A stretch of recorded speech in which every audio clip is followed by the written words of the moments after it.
Hello, welcome to this video.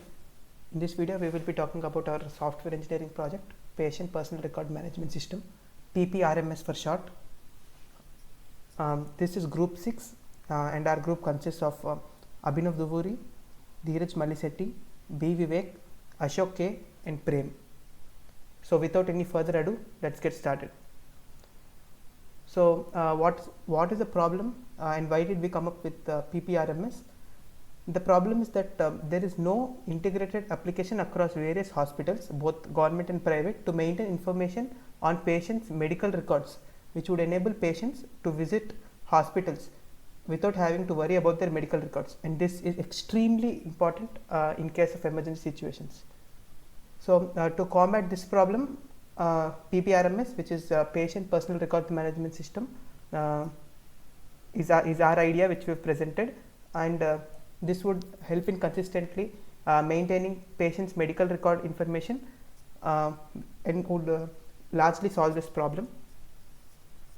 So how does this application work? Basically, there are two kinds of people who can enter the system. One is the patient himself.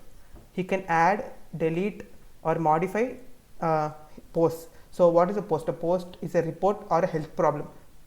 So all his medical reports he can either create, delete or modify or do whatever he wants. And the second person is the hospital. So by hospital here we mean an administrator. So this administrator will have a username and ID, and he will be able to access the data of patients, but there is a catch over here. It is only with the approval of the patient. So this is how we maintain user privacy. So whenever an administrator tries to view the post of a patient, an OTP will be generated, and this OTP will be sent to the user, and this OTP has to be entered in order to see the post. So before we look at the demo of the application, let us first look at the activity diagram for a better intuition. So as we have already discussed, there are two views. One is the patient's view and another is the hospital administrator's view. So let us first look at the patient's view. So according to a patient, whenever a patient will first log in, upon authentication, if the authentication is invalid or he is a new user, he will be taken to the sign up page or the login page respectively. Once the authentication is valid, he will come inside the application. Here he will be able to either view his data, change data or upload new data. So by data here we mean reports, his health condition reports he can either upload, edit, delete or view. So this is the patient's view. Now let us look at how this is in our website. Okay, so first let us register. It should be left unchecked because if you check this, then it will be become an administrator account. So now we are creating a patient account. We can see the pop-up that your account has been created. You will now be able to log in. So now let us try to log in. Since I am a new user, I don't have any posts, so this is empty. We cannot see anything over here. So let us go forward and create a new post. So here we can see that since we have already created an entry, we can see that over here. So if I click on this headache, then you can either update this or delete this. So let us first try to update. So the title and content have been filled before itself with the values that we filled before. So I change it to headache 1 and TB1. This is not very meaningful, but it will be easy for us to understand what is happening. So again I've posted, your post has been updated. We've got this flash message, and okay, so it has been updated, we can see. So we can also delete this, but okay, let us delete so that we'll be sure. So we've got this pop-up. Should I delete this post? See, your post has been deleted and we are back to square one. There is no more post. So let me just create a few posts quickly. So we are back with a few posts. So I've made 4 posts. They might not make a lot of sense, but this will be enough for us to show how it works. Suppose I have more than 3 posts. Every page will contain only 3 posts. Suppose I have more than 3 posts, it will go to the next page, and all of them will be in the descending order. So the latest post will come to the front. So this is how a patient's view works. And suppose if you go to my home, it actually brings you back over here. One thing I forgotten to tell you is about the account. So here you can change your username, your email address and your phone number.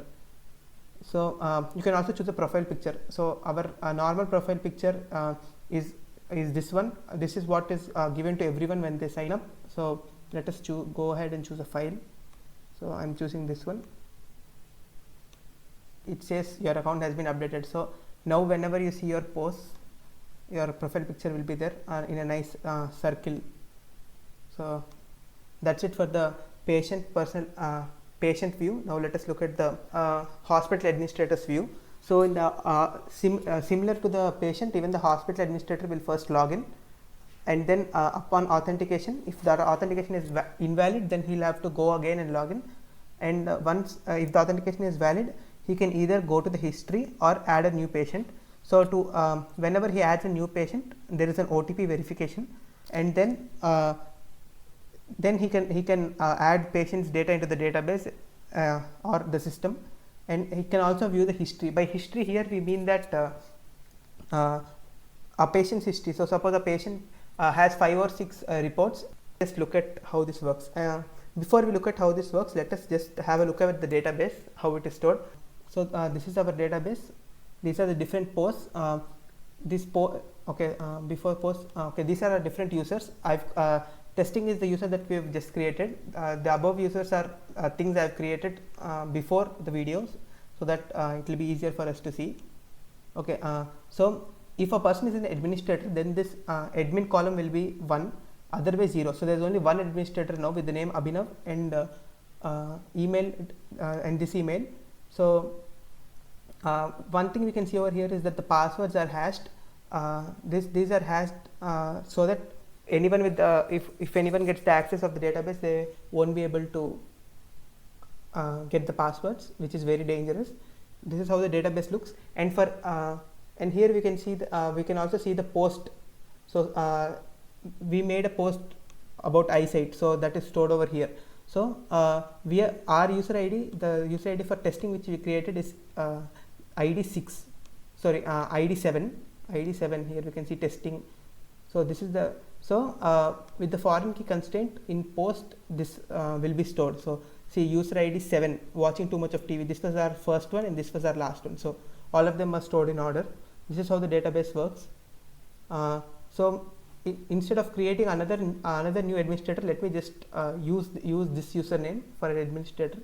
Okay, let me first log out from this. Okay, let me log in using the administrator username and password. Okay, so I have logged in. As you can see, this is the home page, and the administrator will not have any posts, so this is empty. So let us now try to add a new patient. Suppose Abhinav with a capital.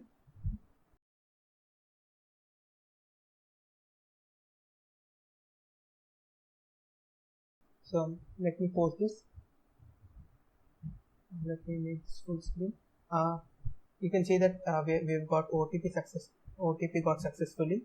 Now if I check on my phone, I can see that I have got the OTP. The OTP is 944302.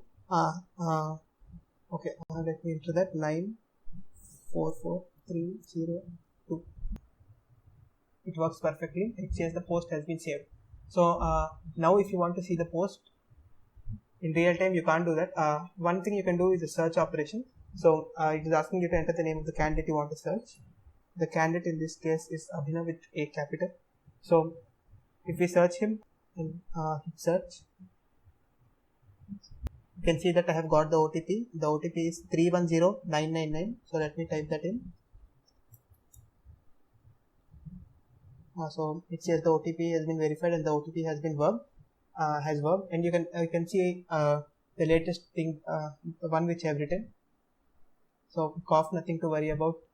This has been updated, and you can also see the previous post. So the latest post and the previous post will have a little gap. You can see that the date is different. This is 16th and this is the 17th. So that is the reason why there is a gap. So suppose I had some 15, then that there would have been another gap. This is just for visually being able to separate different dates. Okay, and for the remaining things, the administrator also will have an account. They can also choose a file.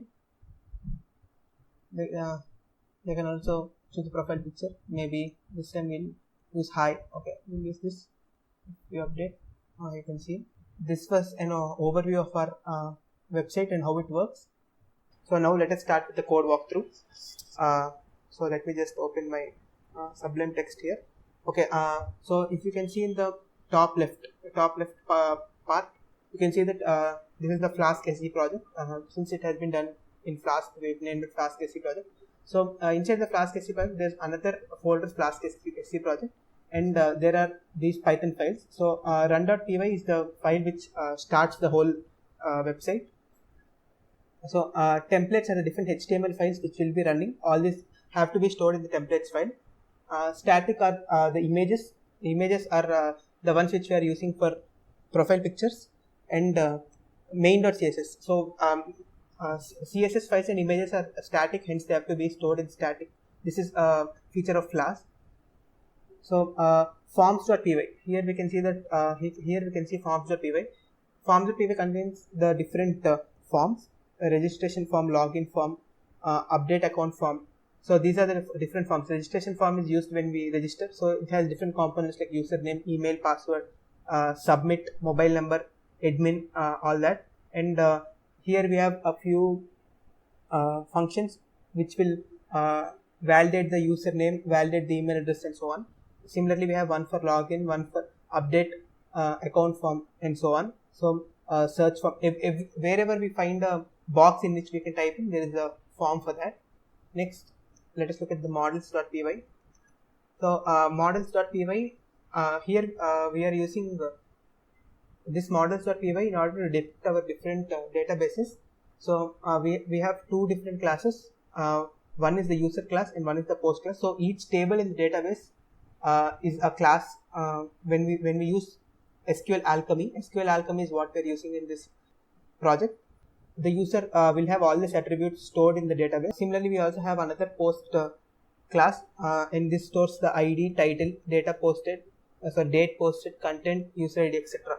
So there are also a few functions for each database. So this is to get the reset token, and this is to verify the reset token. Suppose you reset it, then these two things will come into picture.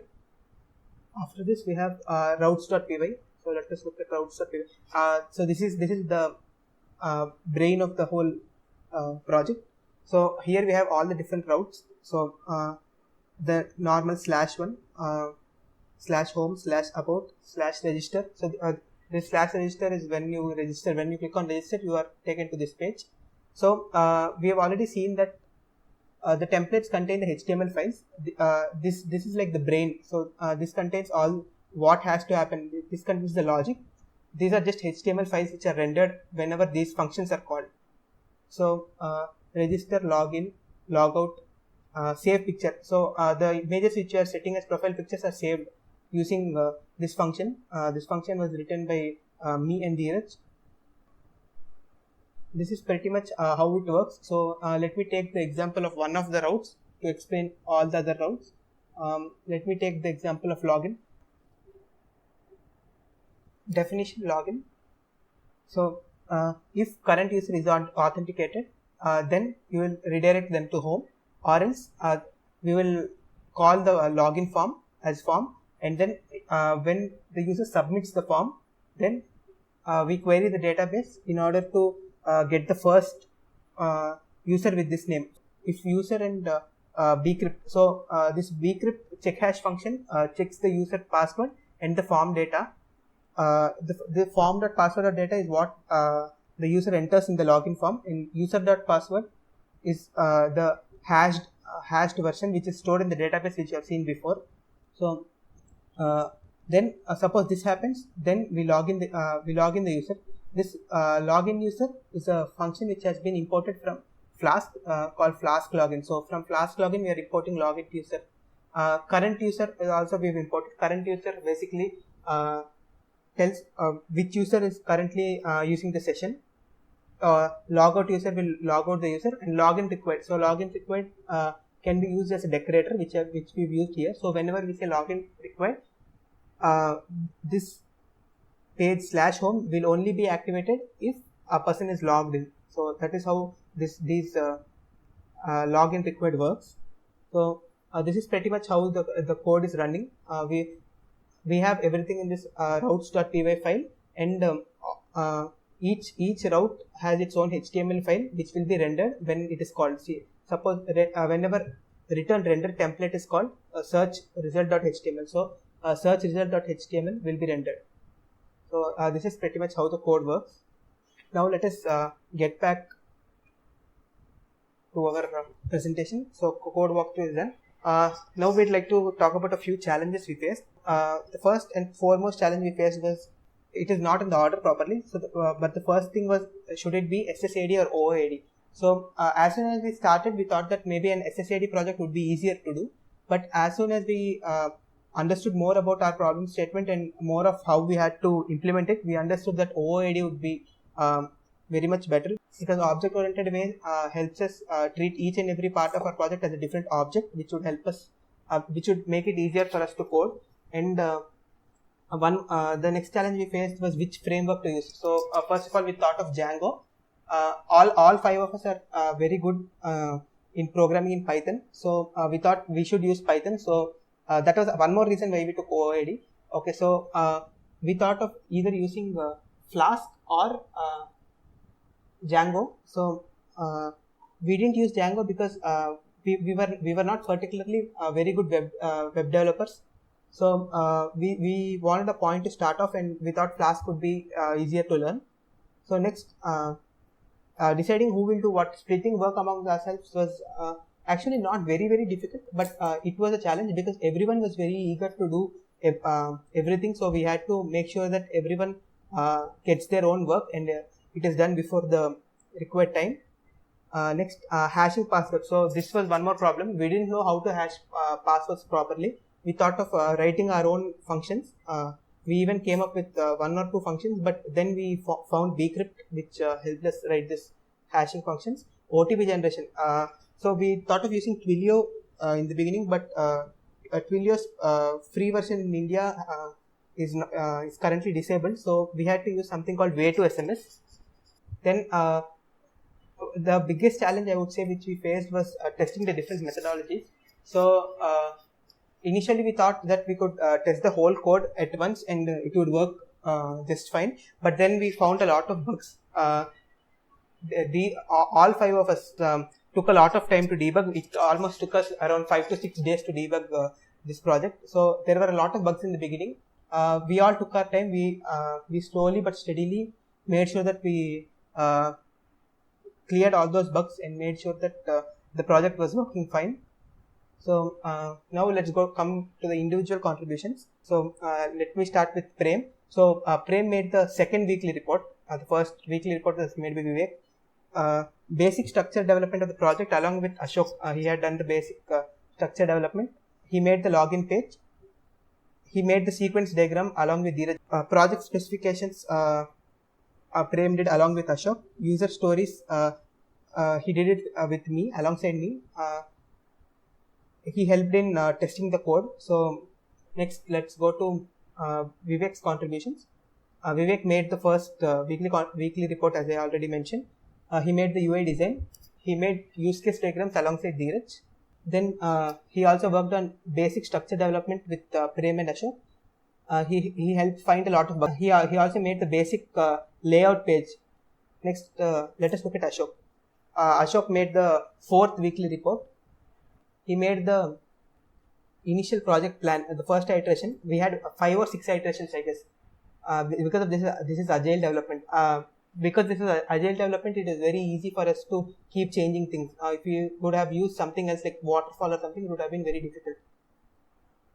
He helped us develop the basic structure of the project. He made the sign up page alongside me. He made the home page along with Dheeraj. He helped Dheeraj in the database design. He made the abstract along with Dheeraj. Next, talking about Dheeraj Malisetti, he made 2 weekly reports. He made the activity diagrams along with me. So there were 2 activity diagrams which he made. He made the sequence diagram. He made the use case diagram alongside Vivek. He made the abstract of the project. He made the home page, post page and search page. He did he did the complete modular testing of the platform. So lastly, he worked on the project report, which is yet to be submitted. Finally, my work. So I made one of the weekly reports. I made this PPT, this video. I also created the basic prototype. I worked on the algorithms for password hashing and mapping, creating and inserting posts, search results, and saving pictures. So I also made the OTP generation and reset token pages, and there were 2 or 3 more pages which are related to this OTP generation. So those were also made by me. I also helped with the user stories, activity diagrams, and sequence diagrams. So next, I worked with the database installation and its usage. We used SQL Alchemy in this case for this project. I made the different route pages and made different models and the forms which were required. I am also working on the project report alongside Dheeraj, which is yet to be submitted. So that was a brief discussion about our project PPRMS. Hope you enjoyed it. Finally, on behalf of our team, I would like to thank our teachers, product owners, and Scrum Master for being so helpful and being ready to help whenever we required. We have learned a lot through this project. Thank you.